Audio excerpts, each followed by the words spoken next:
रात के 2 बज रहे थे और विराट मेघालय और असम बॉर्डर के बीच पड़ने वाली किश्नोई नदी को पार कर रहा था। दूर दूर तक अंधेरा छाया हुआ था। एक गहरे सन्नाटे ने किश्नोई नदी को घेर कर रखा हुआ था और उसी नदी के ऊपर काले बादल मंडरा रहे थे, जिन्हें देखकर ऐसा लग रहा था कि किसी भी पल वो बरसने वाले हैं। नदी में घुटनों तक पानी था जो धीमी रफ्तार के साथ बहे जा रहा था। विराट के एक हाथ में मोबाइल का टॉर्च था तो दूसरे हाथ में साइकिल का हैंडल। विराट पैदल पैदल मोबाइल के टॉर्च की रोशनी के सहारे नदी पार कर ही रहा था कि तभी उसका मोबाइल बजने लग जाता है। विराट फोन उठाते हुए कहता है, हाँ वन्ना बोलो। मोबाइल के अंदर से एक औरत की आवाज सुनाई देती है। कहाँ तक पहुंचे आप जी? किश्नोई नदी तक पहुंच गया हूँ वन्ना। बस ये किश्नोई नदी पार की और फिर मैं सीधे तुम्हारे पास। वन्ना की घबराते हुए आवाज सुनाई देती है। क्या कहा? किश्नोई नदी पार कर रहे हो आप? और नहीं तो क्या, अब तुम्हें तो पता ही है कि बंगला मुडा गांव से रोगंका मुचा गांव जाने का एकमात्र यही रास्ता है और वो भी नदी पार करके जाना पड़ता है। आपको इतनी रात में वापस नहीं आना चाहिए था। ग्रेवयार्ड कोठी में ही रुक जाना चाहिए था। आपको पता है ना नदी के पास वो घूमती है। विराट हैरानी के साथ पूछता है, वो घूमती है मतलब? आपको सब पता है पर फिर भी आप जानबूझकर ऐसा बोल रहे हैं ना। माँ जी ने बताया था ना कि नदी पार करते वक्त उसका नाम नहीं लेना चाहिए वरना वो सच में आ जाती है। वंदना, तुम भी ना कहाँ माँ की बातों में आ गई। लगता है माँ ने तुम्हें भी यक्षिणी की कहानी। विराट अपनी बात पूरी करता उससे पहले ही वंदना घबराते हुए कहती है, चुप हो जाओ जी। हे काली माँ, मेरे पति की रक्षा करना और अनजाने में इनसे जो अनर्थ हुआ है उसके लिए माफ कर देना। अब ये कभी उसका नाम नहीं लेंगे। विराट हंसते हुए कहता है, क्या वंदना, तुम भी ना। ये यक्षिणी वक्षिणी कुछ नहीं होती, समझी तुम। ये सब बस मनगढ़ंत बातें हैं जो गांव वालों ने बनाई है और कुछ नहीं। आप नहीं मानते तो मत मानिए, पर मैं तो मानती हूँ। आप ना जल्दी से आ जाइए बस। हाँ वन्ना, आ रहा हूँ, बस ये नदी तो पार कर लूं पहले। अच्छा मैं रखती हूँ। अरे ऐसे कैसे? तुम्हें नहीं लगता तुम कुछ भूल रही हो? मैं भूल रही हूँ? क्या भूल रही हूँ? यक्षिणी के बारे में याद रख सकती हो, लेकिन ये याद नहीं रख सकती कि आज हमारी शादी की सालगिरह है। गलती हो गई जी, माफ कीजिएगा। आपकी फिक्र में तो मैं भूल ही गई थी। विराट मुंह बनाते हुए कहता है, अब भूल गई थी तो उसकी सजा तो मिलेगी तुम्हें। सजा के लिए तैयार रहना। वन्ना प्यार से पूछती है, अच्छा तो क्या सजा देंगे आप? तुम्हारी सजा ये है कि तुम्हें आज रात भर जागना पड़ेगा। वन्ना शर्मा जाती है और शर्माते हुए कहती है, आप भी ना कैसी कैसी बातें करते हैं आप। अरे अपनी पत्नी से ऐसी बातें नहीं करूंगा तो किससे करूंगा। ठीक है, आ जाइए, मैं इंतजार कर रही हूँ आपका, जल्दी आना। वन्ना फोन कट कर देती है और विराट वापस से नदी पार करने लग जाता है।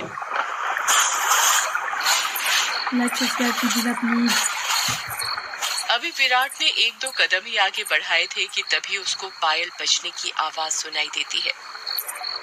विराट को लगता है कि उसके पीछे से कोई लड़की भागते हुए निकली हो। पायल की आवाज सुनकर विराट जहां पर था वहीं पर रुक जाता है और पीछे मुड़कर देखने लग जाता है। जब वो पीछे मुड़ता है तो सिवाय अंधेरे के उसे कुछ दिखाई नहीं देता। उसके पीछे कोई नहीं था। ये वंदना भी ना यक्षिणी का नाम लेकर मेरे मन में उसका वहम डाल दिया और वही वहम डरा रहा है अब मुझे। और वैसे भी मैं तो खुद यक्षिणी से मिलना चाहता हूँ। बड़े चर्चे सुने हैं उसके, सुना है बड़ी खूबसूरत है। इतना कहकर विराट वापस से आगे बढ़ने लग जाता है। विराट मुश्किल से अभी 1-2 कदम चला ही था कि तभी उसे नदी के किनारे पर एक काला साया दिखाई देने लग जाता है।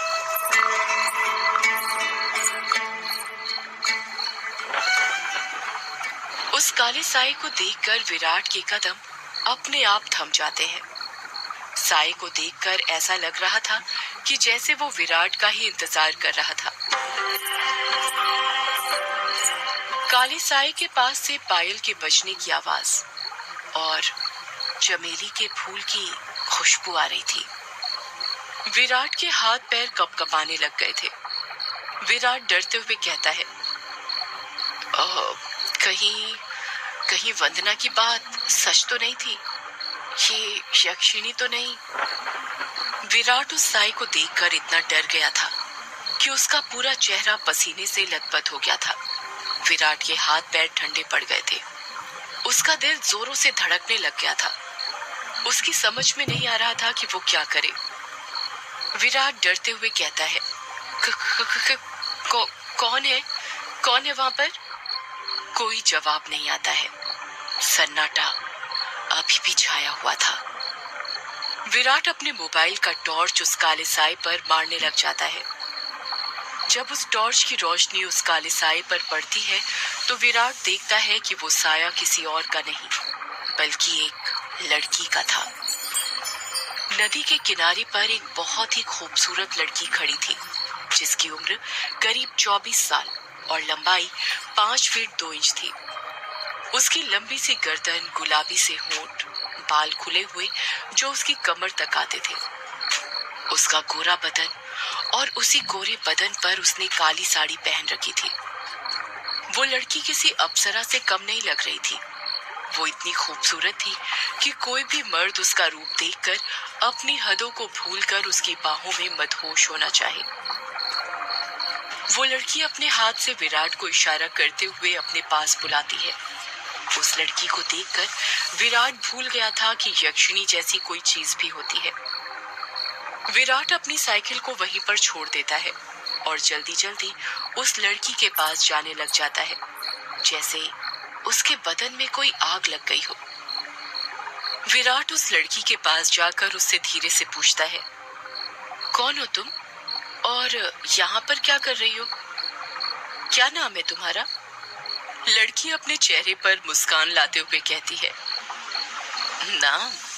नाम में क्या रखा है? जो रखा है काम में रखा है। कैसा काम? लड़की विराट की आंखों में देखते हुए कहती है, वही काम जो तुम घर पर जाकर अपनी पत्नी के साथ करने वाले थे। तुम उसे आज रात भर जगाना चाहते थे ना? क्या तुम मुझे नहीं जगाओगे? उस लड़की की आंखों में एक नशा सा था जिसे देखकर विराट सब कुछ भूल गया था। ऐसा लग रहा था जैसे वो उसके वश में आ गया हो। विराट भी उस लड़की की आंखों में देखते हुए कहता है, हाँ क्यों नहीं, मैं तुम्हें आज रात क्या कल परसों नरसों हमेशा जगा कर रखूंगा, कभी नहीं सोने दूंगा तुम्हें। इतना कहते ही विराट उस लड़की को अपने सीने से सटा लेता है और अगले ही पल दोनों नदी की रेत पर निर्वस्त्र पड़े हुए थे। दोनों के जिस्मों की गर्मी से रेत उनके शरीर पर चिपक गई थी। उस लड़की के बदन में से चमेली के फूलों की खुशबू आ रही थी। लड़की नीचे थी और विराट उसके ऊपर। विराट के माथे की पसीने की बूंद ये साफ जाहिर कर रही थी कि वो थक चुका था और उसके बदन की सारी ताकत खत्म होने वाली थी। पर उस लड़की का चेहरा देखकर ऐसा लग रहा था जैसे अभी कुछ हुआ ही नहीं था। उसके अंदर की प्यास अभी नहीं बुझी थी। विराट अपने चरमोत्कर्ष अवस्था में पहुंचने वाला था और कुछ ही पलों में वो उस लड़की के बदन पर ध्वस्त होने वाला था। तभी उसकी नजर उस लड़की के वक्ष पर पड़ती है और वो देखता है कि उस लड़की के वक्ष पर धीरे धीरे छुरियां आने लगी थी।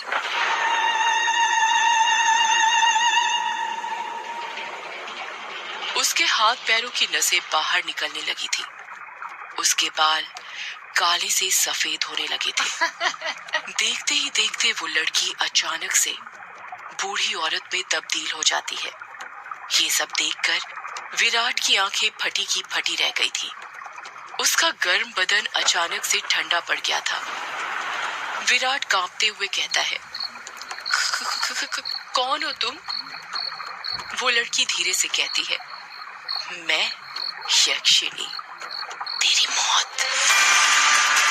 ये सुनकर विराट के रोंगटे खड़े हो जाते हैं और वो झट से उससे दूर हटने लगता है।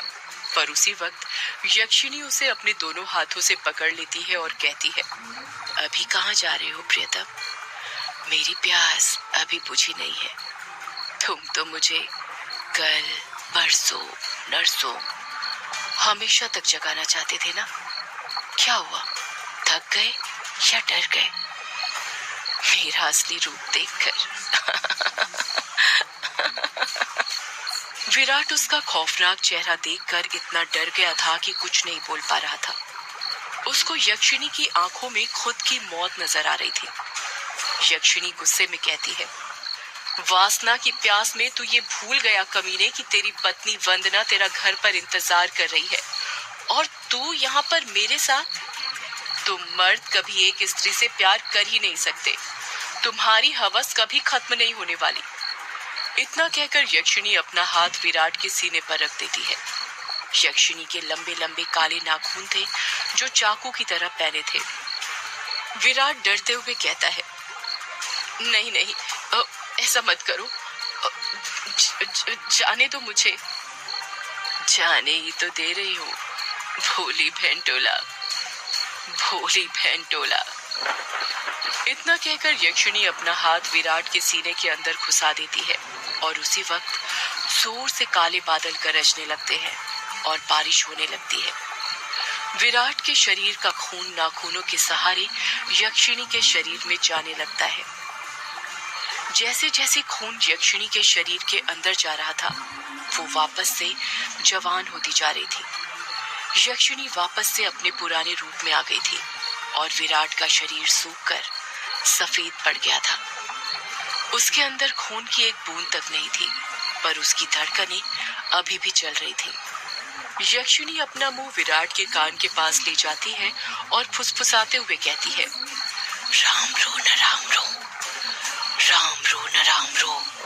इतना कहकर यक्षिणी अपना खून से सना हाथ विराट के सीने से बाहर निकालने लग जाती है। जैसे ही यक्षिणी अपना हाथ विराट के सीने से बाहर निकालती है, विराट अपना दम तोड़ देता है, क्योंकि यक्षिणी के हाथ में विराट का दिल था जो सिकुड़ चुका था। अगले ही पल यक्षिणी विराट का दिल लेकर गायब हो जाती है, ठीक उस तरह जिस तरह बारिश की बूंदें होती हैं।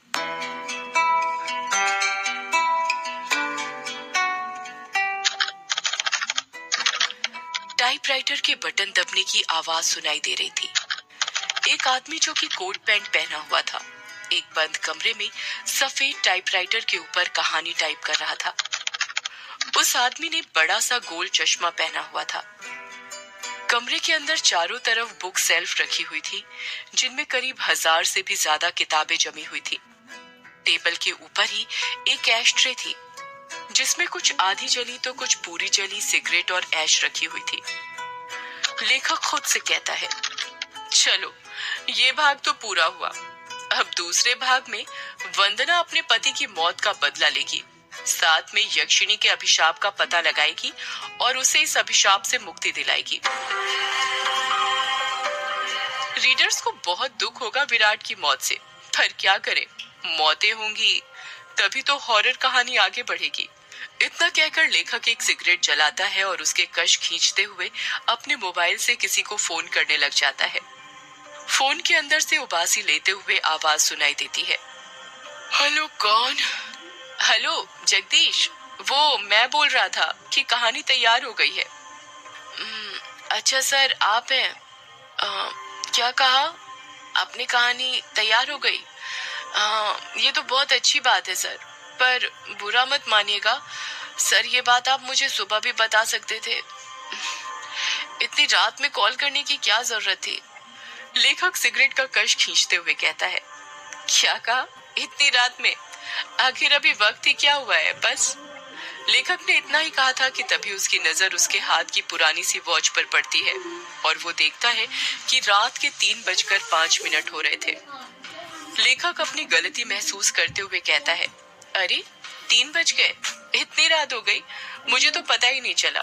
मुझे तो लगा अभी 9-10 बज रहे होंगे। कोई बात नहीं सर, मैं समझ सकता हूँ।